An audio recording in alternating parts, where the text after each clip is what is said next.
Hello everyone, I am Assistant Professor Jayendra Patel from Mechanical Engineering Department, Mahatma Gandhi Institute of Technical Education and Research Center, Navsari. This is the 10th lecture of subject called Indian Constitution, and from this lecture we are going to start a new topic, Fundamental Duties. Now this particular topic will contain total 2 lectures and this is the first part of it.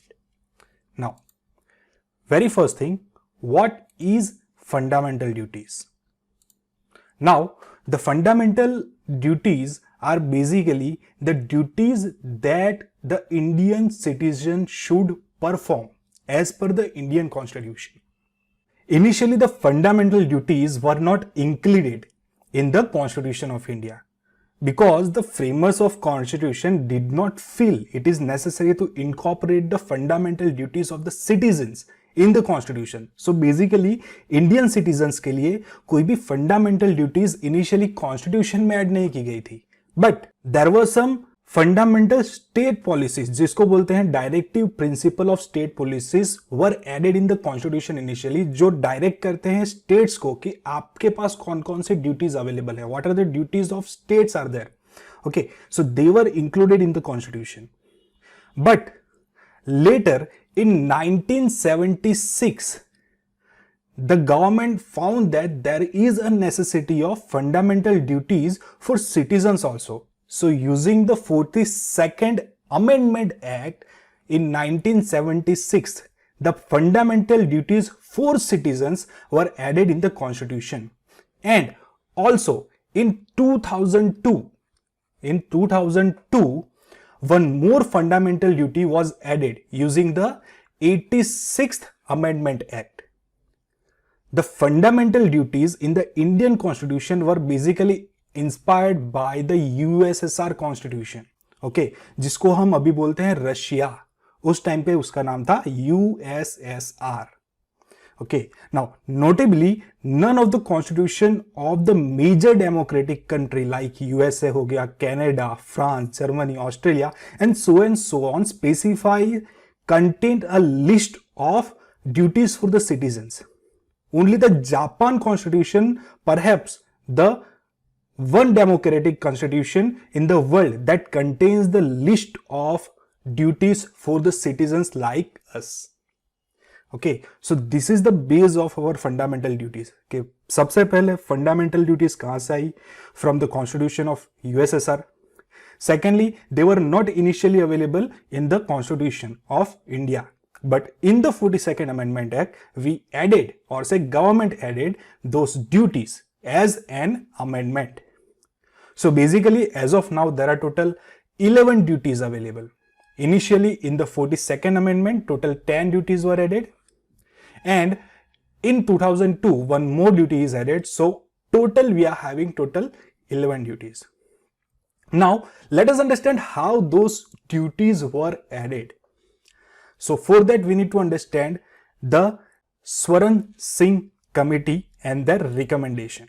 Now, why the Swaran Singh Committee was there? Very first thing, during the operation of the internal emergency, most of people know that during the Indira Gandhi government, we had an emergency, internal emergency from 1975 to 1977.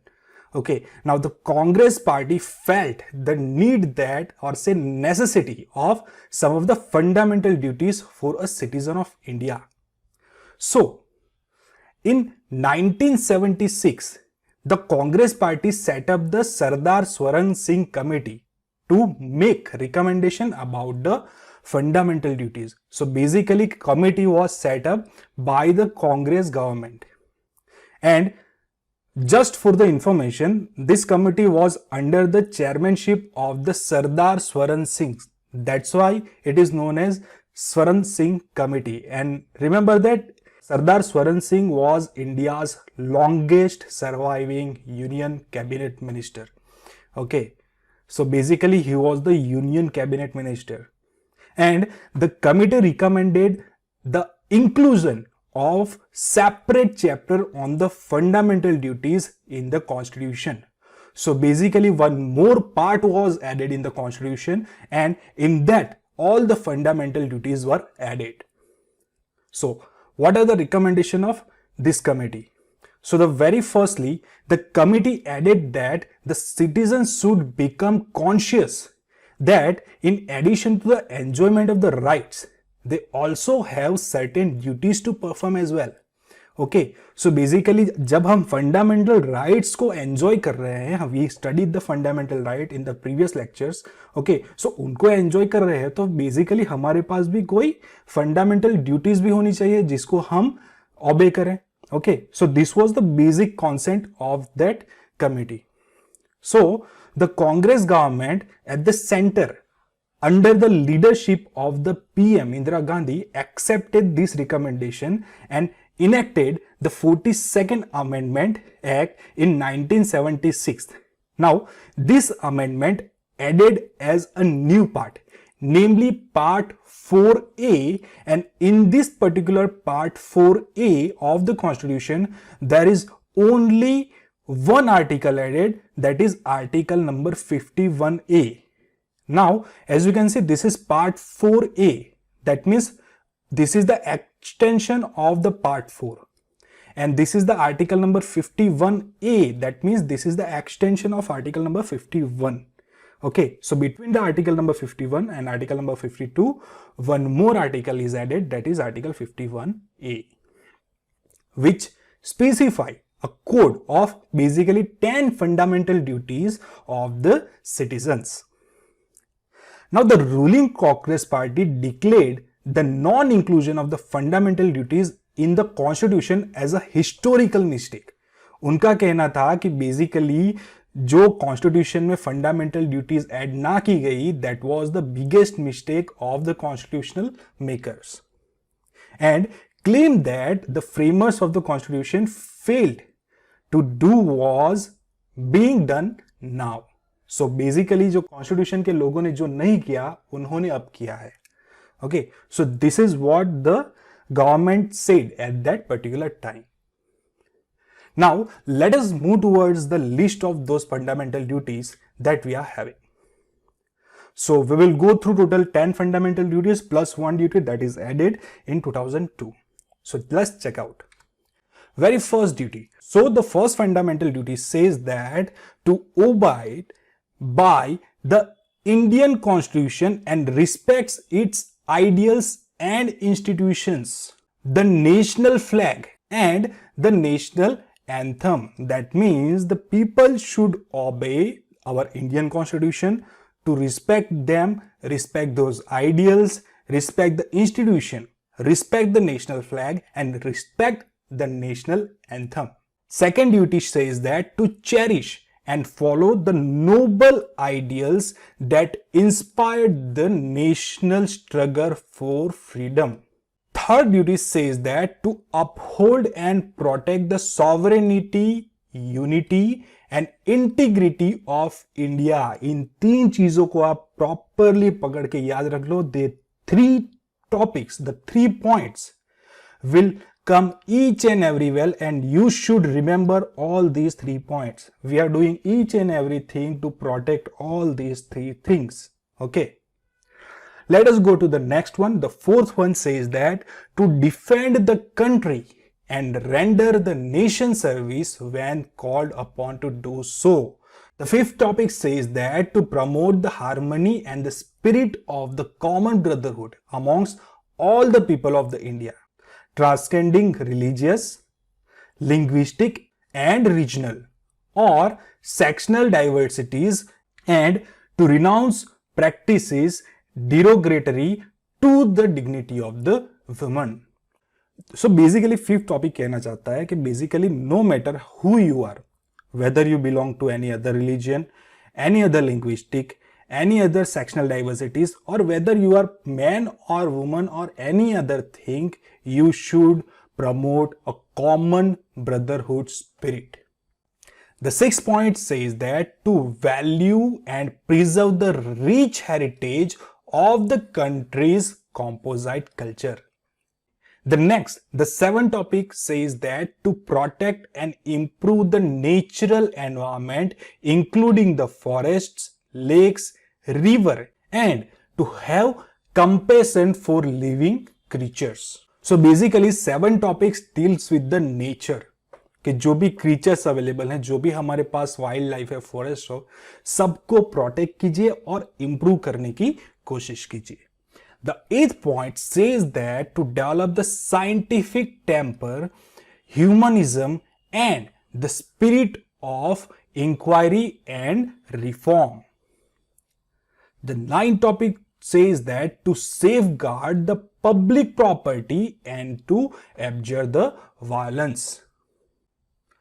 The 10th topic says that to strive towards the excellence in all spheres of the individuals and collective activity so that the nation constantly rises to higher level of the endeavor and the achievement.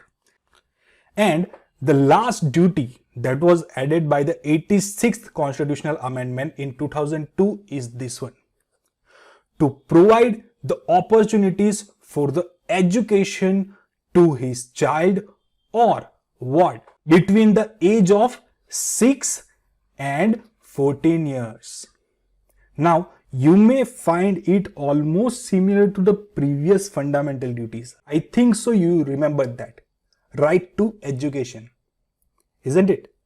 Okay, so basically the right to education was also added by the 86th constitutional amendment, and the same time one more duty was added over here. Okay, so we will discuss about the same in the later part of the lecture.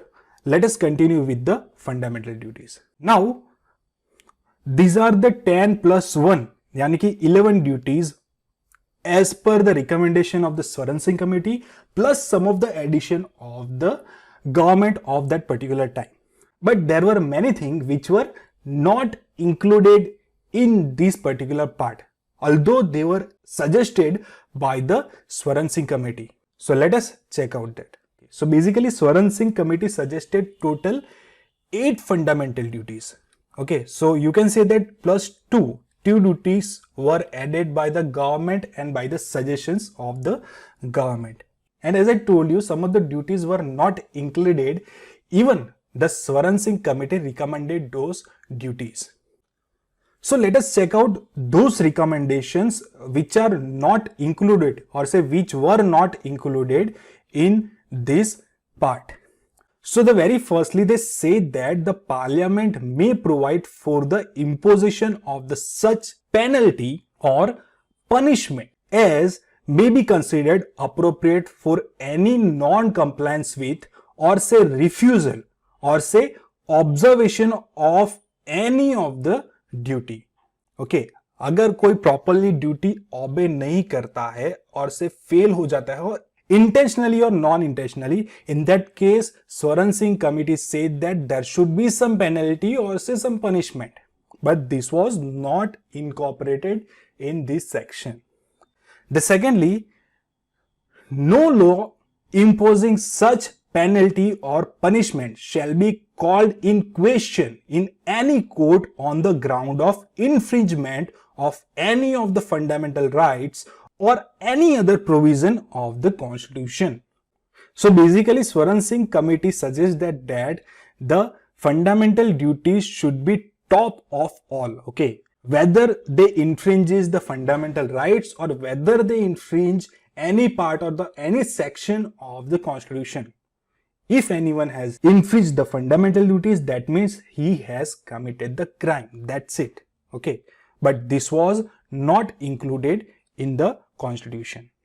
And the third thing that was not included is the duty to pay the taxes. Okay, so the committee suggested that duty to pay the taxes should also be the fundamental duty of the citizens. Okay, but this was also not added in the fundamental duties. Now let us move towards some of the most interesting features of the fundamental duties.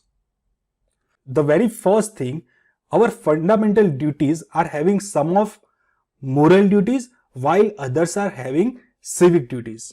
Okay, for an instance, let me just say that cherishing the noble ideals of the freedom struggle is the moral preference. Okay, it is the moral thing. Okay, and respecting the constitution, national flag and national anthem is our civic duty. Okay. So these are two partitions that is covered by the fundamental duties. The second feature is they basically refer to such value which have been a part of the Indian tradition, mythology, religions and the practices. In other words, they essentially contains just a codification of the tasks that are integral to the Indian way of life. So basically fundamental duties कोई अलग चीज नहीं है, basically they are the Indian traditional values, okay, the mythologies, the religions and the practices that we are basically following from years and years. Okay, there is nothing new, but we are just adding those into the constitution. The third thing says that unlike some of the fundamental rights which extends to all the persons, whether they are citizens or the foreigners, the fundamental duties are codified to citizens only and do not extend to foreigners. Okay, they are not for foreigners, they are for the citizens of India only. The fourth topic says that it is like a directive principles. Directive principles are what? They are basically the fundamental duties for the state. Okay, states को उन duties को follow करना है, that's it. अब directive principles को follow करना state के लिए कंपलसरी नहीं है, अगर वो फॉलो कर सकते हो तो करे, अगर ना फॉलो कर सकते हो तो जस्ट उसके अल्टरनेटिव नजदीक का जो कोई भी चीज हो उसको फॉलो करे. They are not justiciable in the nature basically. So in the same way fundamental duties are also non justiciable. The constitution does not provide for their direct enforcement by the courts. Okay, and moreover, there is no legal sanction against their violation. However, the parliament is free to enforce them by suitable legislation, no matter. Okay, so basically parliament चाहे तो उन पे laws बना सकता है. It is not necessary कि constitution में कुछ बोला नहीं है, constitution में कोई remedies नहीं है कि fundamental duties को violation करने पे कुछ भी हो सकता है, ऐसा कुछ लिखा नहीं है. That doesn't mean that कि parliament उस पे laws नहीं बना सकती. But as of now we are studying all these things, they are non-justiciable in nature. And plus one more thing I want to add over here, that on some of the duties we are also having some of the laws that we will discuss in the second lecture of the same. So these are the basic features of the fundamental duties we are having. Let us go to the next session, which is the importance of the fundamental duties, why they are very important for us. So basically, the fundamental duties serve as a reminder to the citizen. It is basically the reminder to the citizens that while enjoying the rights, the fundamental rights, they should also be conscious of duties that owe to their country, their society and to their fellow citizens. So जब आप अपने fundamental rights enjoy कर रहे हो, you should know that we are having some fundamental duties also. So this is the very first thing that the fundamental duties reminds us. The secondly, they serve as a warning against any anti-national and the anti-social activities like burning the national flag, destroying the public property and so on.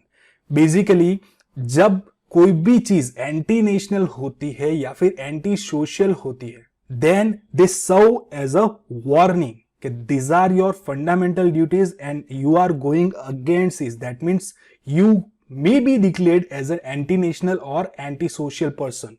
And thirdly, they serve as a source of the inspiration for the citizens and promote a sense of discipline and commitment among them. They create a feeling that the citizens are not mere the spectators. Okay, वो सिर्फ देखने वाले नहीं है, but they are the active participants in the realization of the national goal. Next, they help the courts in examining and determining the constitutional validity of the law. And the fifth one, they are basically enforceable by the law. What do I mean by that? The parliament can provide for the imposition of the appropriate penalty or punishment if anyone fails to fulfill any of these fundamental duties. That means, as I told you earlier, okay, as of now, we are not having any kind of law, but in future, the parliament can make any kind of law to impose the proper penalty and punishment if you fail to obey those duties. So I hope you have understood the basics of all the fundamental duties. Let us quickly revise all these topics. Very firstly, as we discussed, the fundamental duty was not initially the part of the constitution. It was added by the 42nd Amendment Act in the 1976. कितनी duties add की गई थी? 10. उसके बाद 2002 में one more duty add की गई. That was the 86th Amendment. Okay. So basically there are total 11 duties available as of now. Second, the most important thing, they are non-justiciable in the nature. But the parliament has the power to create any kind of law for conserving the fundamental duties. And thirdly, they are actually available in the part 4A. Okay, not part 4. It is available in the part 4A, article number 51A. So these are the basics of the fundamental duties. I am concluding this lecture over here. In the next lecture, we will study more about the fundamental duties.